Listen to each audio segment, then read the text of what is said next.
Olá, sou a professora Cleane e vou lecionar a disciplina de História para o quarto ano do Colégio Emaús. Nesta aula eu vou fazer a correção das atividades do livro, da página 250 e as atividades complementares. E nós vamos estudar também sobre a situação do imigrante aqui no Brasil, sobre as falsas promessas que esses imigrantes receberam, para vir morar aqui no Brasil, para vir trabalhar aqui no Brasil. E vamos ver também que essa situação que aconteceu lá no século XIX, no século XX, se repete no século XXI, e bem atual, com as mesmas propostas, as mesmas falsas promessas. Está falando o seguinte, na página 250, complete o quadro com base nas informações do texto. Algumas ondas de imigrantes para o Brasil durante os séculos XIX e século XX. Primeira onda, 1808, país de origem, Portugal, a corte portuguesa, Local de fixação no Rio de Janeiro. Inicialmente, a corte ela foi para a Bahia, tá, gente? Mas ficou um período muito curto, cerca de um mês. Aí da Bahia foram para o Rio de Janeiro. Segunda onda, 1818, da Suíça, Eles vão para Nova Friburgo, no estado do Rio de Janeiro, para lavoura de café. Terceira onda da Alemanha, são os alemães, que vão principalmente ali para os estados da região sul. Novo Hamburgo e São Leopoldo, no Rio Grande do Sul, Blumenau, Joinville e Brusque, em Santa Catarina. Quarta onda, primeiras décadas após a independência, então após 1822. De Portugal vai haver uma nova onda de imigrantes portugueses saindo de Portugal em direção ao Brasil. Vão se instalar no Rio de Janeiro e São Paulo, especificamente. Quinta onda, segunda metade do século XIX, a partir de 1850. Vamos lembrar, foi em 1850 que foi proibido o tráfico negreiro no Brasil, através da Lei Eusébio de Queiroz. Então, vai haver um incentivo por parte dos fazendeiros à imigração europeia. Da Itália, São Paulo, Paraná, Santa Catarina e Rio Grande do Sul. Sexta onda. Vão ser os japoneses agora, Vai ser no início do século XX. Vão se direcionar especialmente para São Paulo. Nós ainda vamos estudar sobre a migração dos japoneses. Nós vamos ver que existe um bairro em São Paulo que é extremamente japonês, tá? Com as características dos japoneses, da cultura japonesa.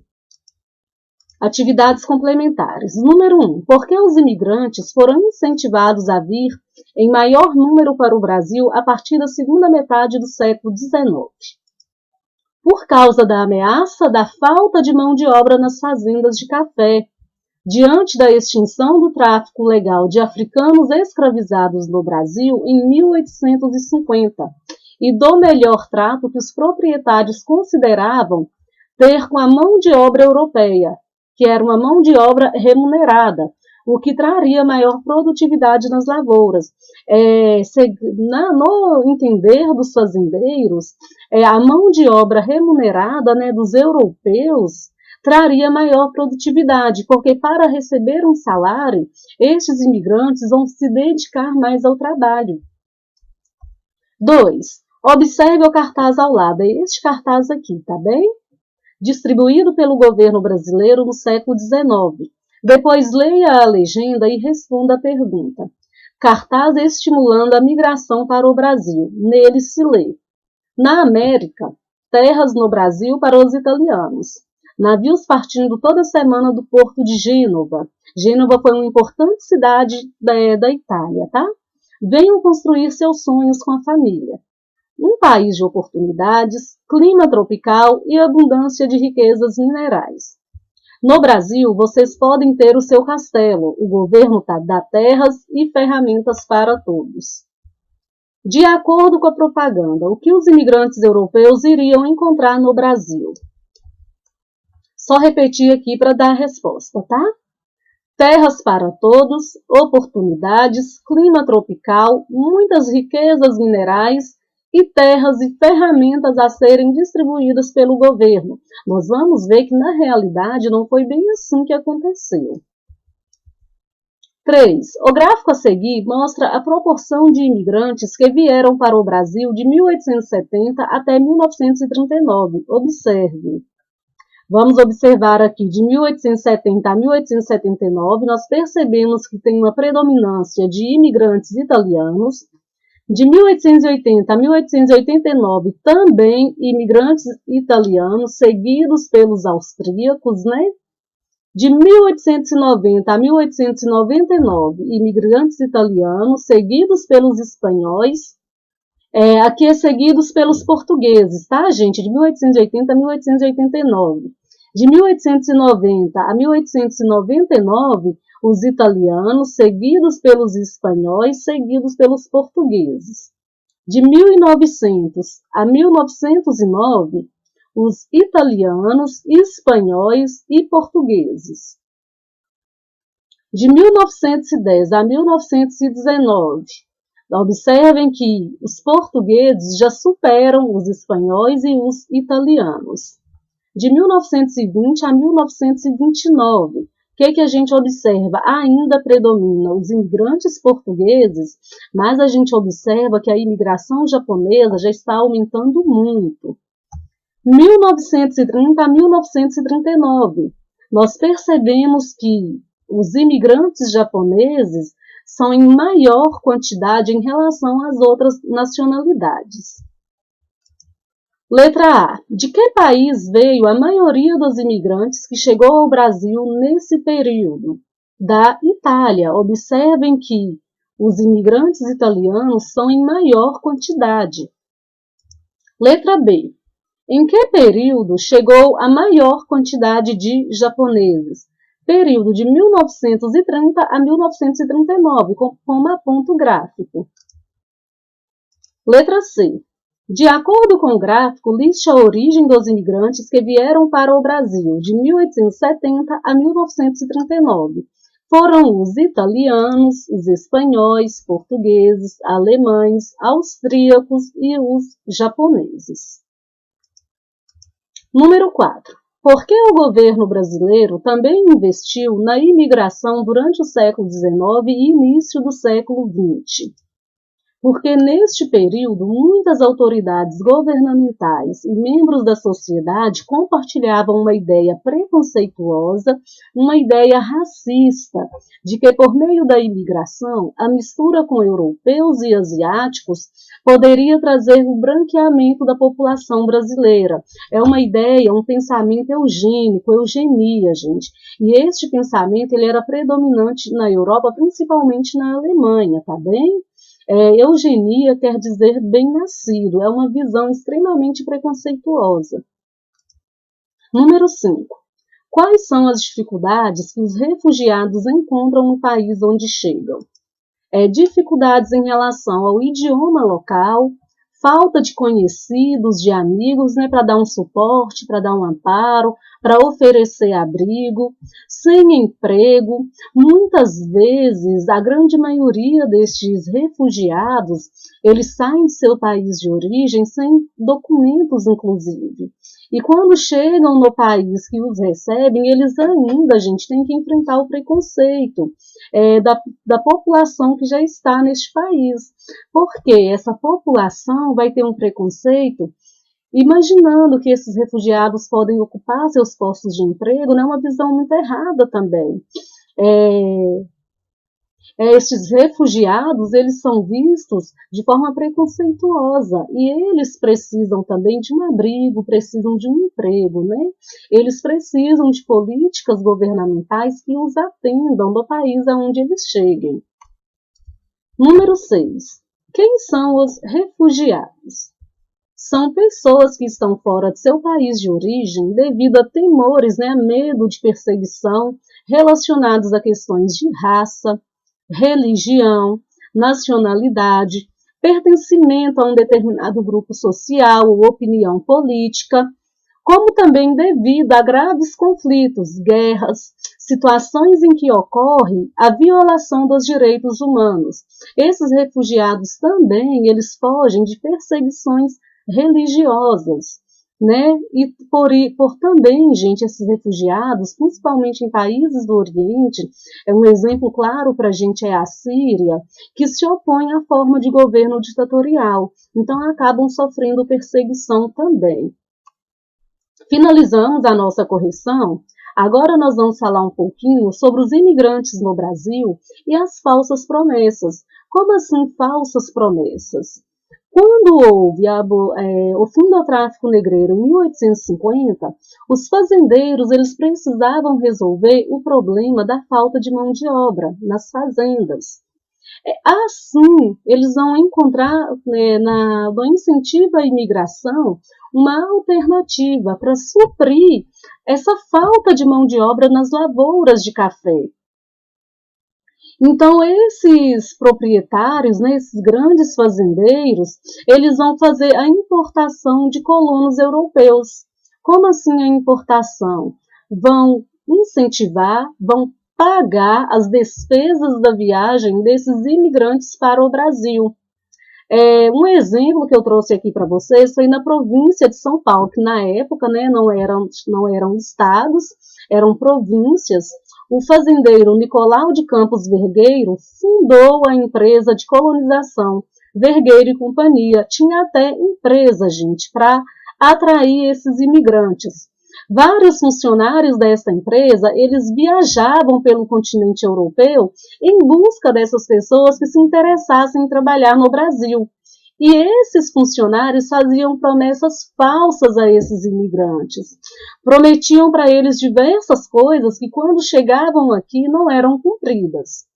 Os agentes da empresa realizavam uma propaganda informando sobre a possibilidade de enriquecimento no país e que o Brasil era uma terra promissora, onde todos teriam grandes oportunidades, além de oferecer um adiantamento na remuneração dos trabalhadores. Nós vamos ver que este adiantamento ele era cobrado, e era cobrado com juros altos. Nessa imagem aqui mostra para a gente um grupo de imigrantes aqui no Brasil. Estes europeus, então, gente, ainda no país de origem, eles assinavam um contrato com esses funcionários dessa empresa. Neste contrato, eles se comprometiam a trabalhar durante um intervalo de tempo nas lavouras de café. Só que, quando eles chegavam aqui no Brasil, já no Porto de Santos, eles assinavam um outro contrato. Neste outro contrato, vinha descrevendo todas as cobranças que seriam feitas destes imigrantes, sobre as taxas de juros, sobre as despesas que foram gastas, né, com a viagem desses imigrantes. Então, quando eles eram enviados para as lavouras de café, grande parte do lucro que eles obtinham era para pagar essas despesas, para pagar este adiantamento que foi contraído antes da viagem.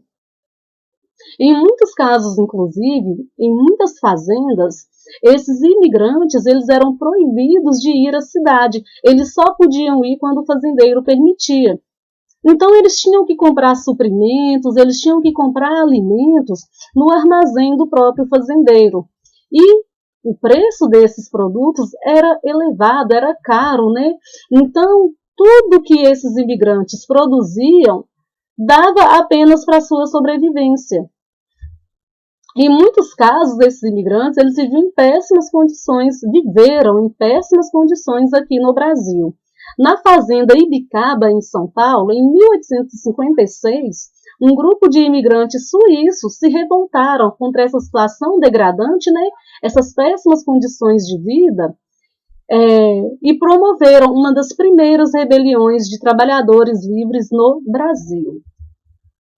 Nós vamos perceber, gente, que ainda atualmente, no século XXI, existe essa prática.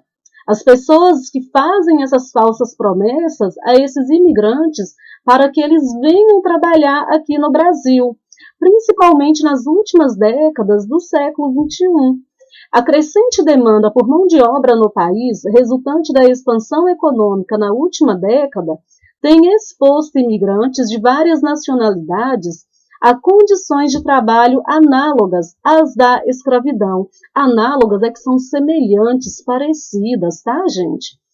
Servidão por dívida, jornadas exaustivas, trabalho forçado e condições de trabalho degradantes. Essas empresas que fazem essas práticas, inclusive, retêm o documento desses imigrantes. Essas notícias que eu estou trazendo aqui para vocês, gente, elas foram retiradas da BBC News. Foi uma reportagem de 2013, tá? Em dezembro de 2010, uma operação do Ministério Público do Trabalho libertou 4 chineses que eram explorados em uma madeireira na Zona Franca de Manaus.